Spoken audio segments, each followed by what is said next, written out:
Ever wondered how a woman in the late 19th century Ethiopia could wield significant political power? Let's delve into the life of a remarkable woman who did just that, Taytu Betul. Born around the year 1851, she rose to become a prominent figure in Ethiopia's royal court, an influential empress consort no less, who left an indelible mark on her country's history. Taytu Betul was no ordinary woman. Known for her bravery, intelligence, and political acumen, she navigated the complex waters of the Ethiopian court with finesse and determination. Her story is not just about royal titles and courtly intrigues, it's about a woman who used her position to influence the course of her nation's history. Her marriage to Emperor Menelik II in 1883 brought her into the limelight, but it was her own skills and talents that kept her there. She was his third wife, but she was not content to remain in the shadows. Instead, she stepped up and became a key player in the politics of the time. Taytu Betul's influence extended far beyond the confines of the royal court. Her diplomatic skills were employed during critical negotiations with foreign powers, including European colonial forces. She was a defender of Ethiopian sovereignty, a protector of her people's interests, and a formidable opponent to those who sought to undermine them. Beyond diplomacy, Taytu Betul also played a pivotal role in military strategies, notably in the preparations for the historic Battle of Adwa in 1896. This was a decisive victory for Ethiopia, where their forces defeated the Italian army, ensuring Ethiopia's independence in the face of colonial ambitions. But Taytu's story doesn't end there. Even after the death of Emperor Menelik II in 1913, her legacy lived on. She is remembered as a courageous and influential figure in Ethiopian history, a symbol of Ethiopian nationalism, and a testament to the strength and resilience of Ethiopian women in positions of power. A woman of substance, Taytu Betul's story begins in the heartland of Wollo, Ethiopia. Let's journey back in time to explore her early life and rise to prominence in the next scene. In 1883, Taytu Betul's life took a significant turn. In that year she entered into a marital union with Emperor Menelik II, the man who would become the King of Kings of Ethiopia. This was not just another royal marriage. This was the union of two formidable minds, two indomitable spirits, and two hearts passionately committed to the sovereignty of their motherland. Taytu was not just another wife to the emperor, she was a partner, a confidant, and a counsel. She became Menelik's third wife, but she was far from third in influence. Her intelligence, political acumen, and diplomatic finesse swiftly elevated her to a position of prominence in the royal court.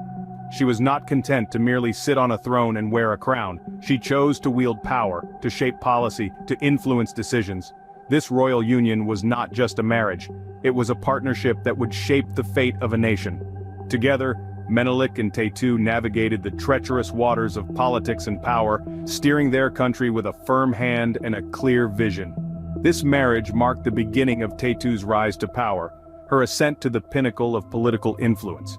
It was the foundation upon which she would build her legacy, the platform from which she would launch her political career.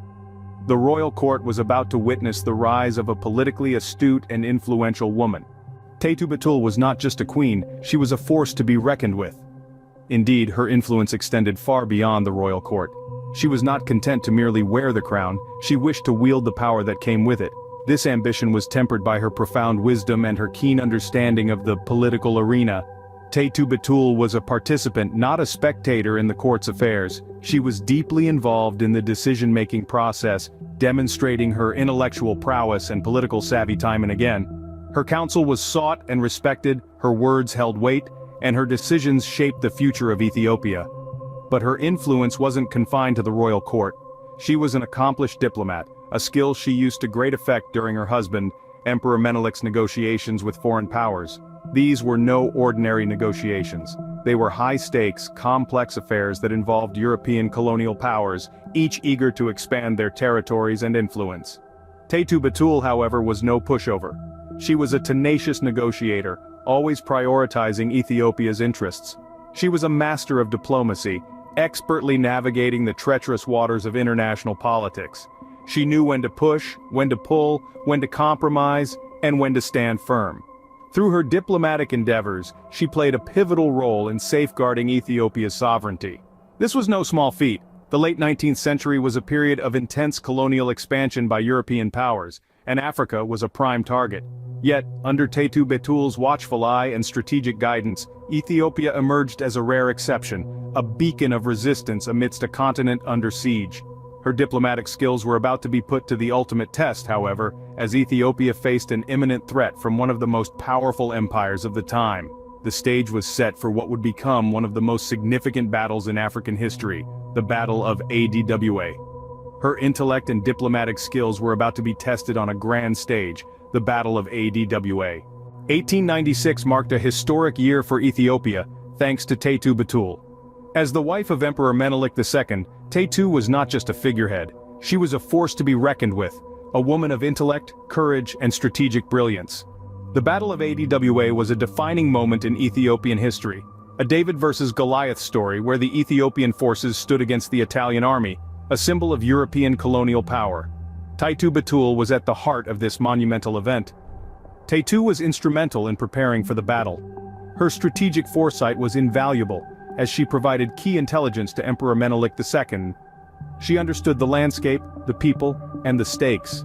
Her advice was not just about military tactics, but also about morale and determination, about the spirit of Ethiopia and its people. Her influence was not confined to the war room. She was a woman of action, directly involved in the logistics of the battle. She oversaw the mobilization of troops, the allocation of resources, and the coordination of strategies. Taytu Betul was not a spectator. She was a player in the game of war. The Battle of Adwa was more than a military conflict. It was a struggle for independence, a fight for identity, and Ethiopia emerged victorious, a feat largely attributed to Taytu's strategic brilliance. Her contribution to the Battle of Adwa was not just about securing a military victory, but also about preserving Ethiopia's sovereignty and dignity. This victory over the Italians at Adwa was a turning point. It marked Ethiopia's steadfast resistance against colonial rule, setting it apart from other African nations. It was a beacon of hope, a testament to the power of unity, resilience, and strategic leadership. And at the heart of it all was Taytu Betul. From political intrigues to battlefield strategies, Taytu Betul was a woman of many talents. Her story is a testament to the power of a woman in a world often dominated by men. It serves as an inspiration for many, a symbol of strength, resilience, and strategic brilliance. The death of Emperor Menelik II in 1913 marked the end of an era. With his passing, the political landscape of Ethiopia shifted drastically, and with it, the influence of the formidable Empress Taytu Betul began to wane. The court politics, once dominated by her strategic acumen and assertive presence, now moved in a different direction. Yet, even as her influence dwindled, Taytu retained her dignity, choosing to retire from public life, rather than partake in an arena that had changed beyond her control. Her retirement, however, was far from a quiet one. She remained a respected figure, her counsel sought after by those who remembered her indomitable spirit and keen intellect. Her later years were spent in contemplation and prayer, a stark contrast to the whirlwind of political activity that had characterized her earlier life.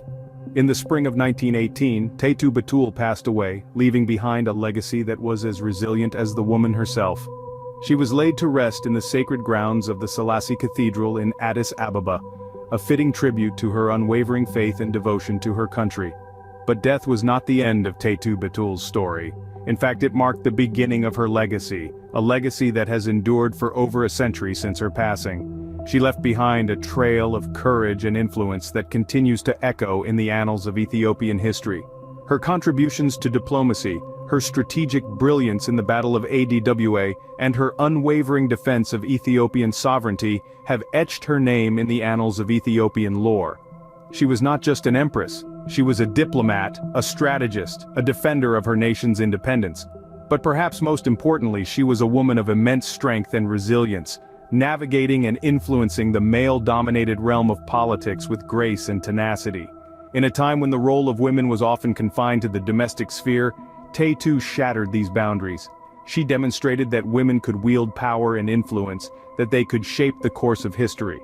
Her story serves as a testament to the strength and resilience of Ethiopian women, and indeed, women everywhere.